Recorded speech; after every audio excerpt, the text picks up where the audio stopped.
And you can imagine that child at that age crying that she has not done her own Responsibility. because she knows that she does not want to be, she does not want Mrs. Ada to like, oh, why didn't you do your homework when everybody is happy submitting theirs and she's the only one? So if you don't inculcate all these value systems to them, how would they learn? They wouldn't learn. No, so discipline is Discipline. So you look for a school that values discipline, that have sound morals. Others like sound morals, school where kids are taught to tell the truth. School where if your child does something, they easily call you. School that keep an open door policy where Yeah. parents are allowed to come in, are welcome. Their complaints are very much welcome as much as their applaud are well. A school where you're free to walk in, a school Anytime, at any time, any a day. school that will always call you when your child has done something, a school that partners with A you. school that gives you feedback, daily feedback, sequential feedback concerning your child. Okay, so when you're looking for a great school for your child, these are the things to look out for.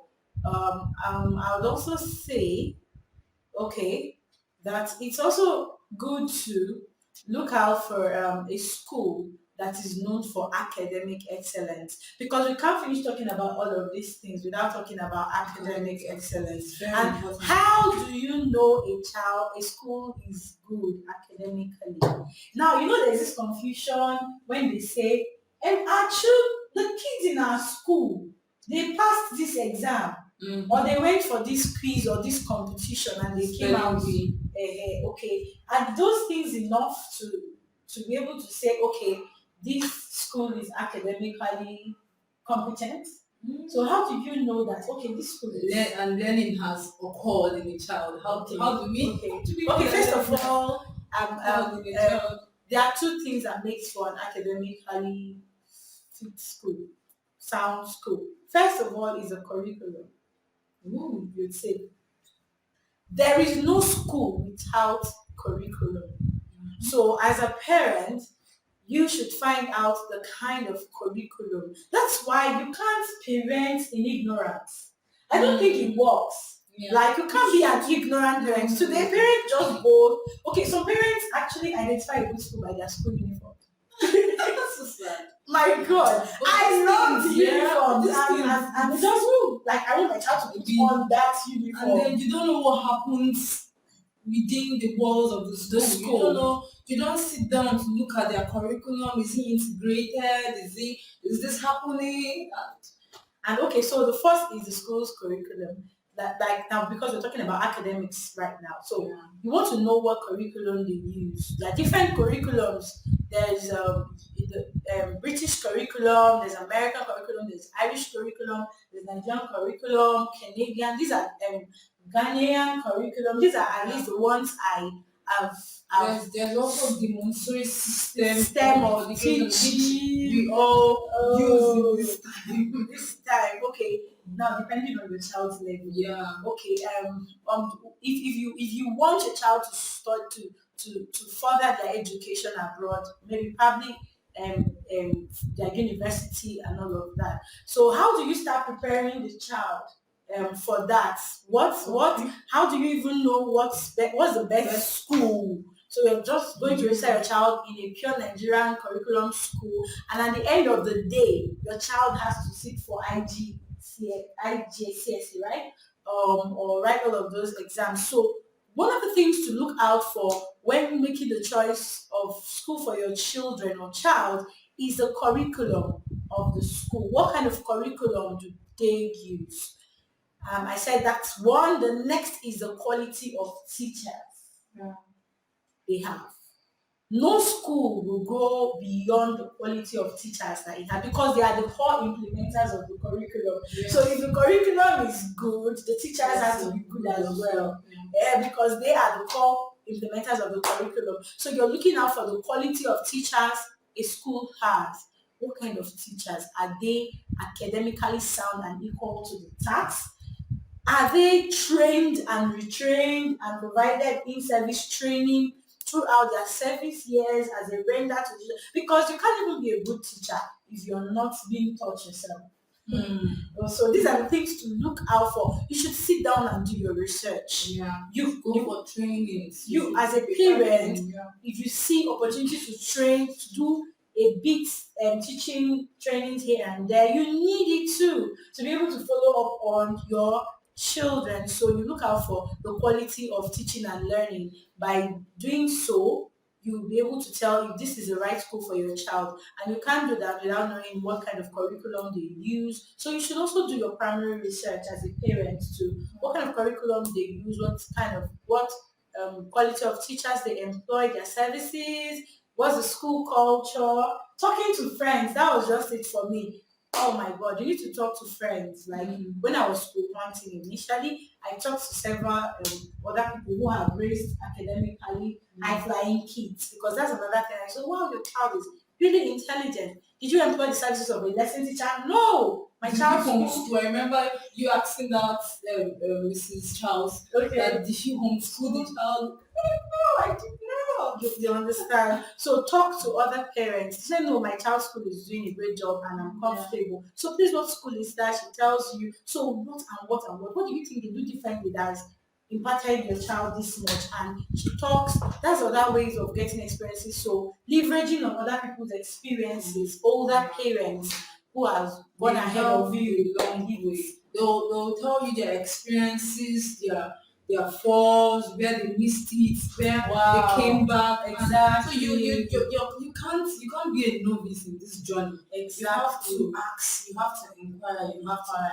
and most importantly, you have to pray to God. Pray to God. Let God direct You you. almost missed that. I'll tell you a short story. I'll tell them the pray story. to God. Like, Okay, I grew up in a seek the family. Lord's face. I grew up in a family of five children, and I remembered when I was in primary one, and I did my primary one, and okay, primary one, two. I can't really remember, but I remember we moved from a particular area in Lagos and then to a new area entirely. So my parents, they were not familiar with my nursery school was of course wonderful. If you don't mind, I'll mention the name Tadi International School. Yes, so it was owned by a white, a British. He did a wonderful job. They did a really wonderful job. So we moved to a new area, and my parents were just like, okay, there was a school close to the house, and they enrolled us. Okay, along the line, they found out that okay, I don't think this school is operating close to the standard they really wanted. So they started school hunting. I remember my mom told me this story. So they went to several schools that particular day. So they entered one of the schools, and one of the teachers um, said some really nasty things to her, and because she wasn't comfortable, and there was just this drama all the way. Like they went to different schools, and finally they held hands and prayed and told God to direct them to the right school. And shortly after then, that same day, they just saw a school and the billboard outside, and they say, "Oh, let's just get in and find out." And coming in, I remember she said from the reception, they were warmly welcome. Then they moved to stop with the head teacher. A pupil walked in, greeted so well. That the guy was about my age and spoke this very, English. Like the guy used some vocabularies that day. She said she was so impressed. In fact, they looked at each other and said almost at the same time, "This is the school." And the next day they just like got us ready, and that was like, and of course my stage. And you get to know Sinak Royal School, Ipaja. It was one of the best schools in those days, and they did a really wonderful job. Yeah. So praying and seeking the praying. Lord's face for your child Praying. is very important. I remember, like, I'm a product of Lagos International Secondary School, Lodis. Our mama, my dad, oh God, you know him now. Oh my God, he's that type of person. In fact, I did not want to board at some point, but of course my two older brothers went there, and I had to go there also. But Logis was a school. It formed me academically, morally, spiritually, and everything. So it all boils down to, I'm sure if you have a personal relationship with God and the child he has given to you to take care of, and it's time for that child to go to school, to go out into the society, and you ask the Lord, what's the next step? What are we going to do? What's the next school? Really seek his face. He's going to that friend he just called. I'm sure it's a friend that told my dad about lodges, and she can just come up and the discussion that oh, have you heard about this? So it's not something you're like, oh, how is it going to happen? And then, oh, I'm afraid. And I just think, well, just within yourself, the Lord will speak to you. So that is a plus for finding and identifying The right school for your child. Okay, finally. Thank you so much, babies, for coming on board today. Your child is not yours. Sad to say, right? He's not yours. You're just a steward. And just like we have people who help us take care of our children, we do not expect them to make major decisions in our children's life. No. Even though they just help us, that the fact that they help us to take care of these children, wash their clothes, do some of these things when we're out there working, they keep their eyes on these children and all of that. They shouldn't make major decisions like the child is sick, which hospital do we take the child to? Of course, no auntie. That's still my job. So God expects us to always look up to Him for major decisions in the life of the kids that He has given us to hold on to. So the fact that we should keep this in our conscious mind all the time, that we're keeping someone else's children and we shouldn't take It's going to be very decisions. easy training up that child. Yeah, Because even when the child is not aligning, so to say, you just have this confidence that whatever it is, God, as long as I have committed this child into your back in your hands, hands, but it's not really it's mine. going to turn out this way Exactly. based on the word of God, based on the things you have Exactly. spoken to the child about. So always remember to ask God. Always remember to ask God. Ask Him to direct your path. Bible says, commit your ways in the hands of God, and He will direct your path.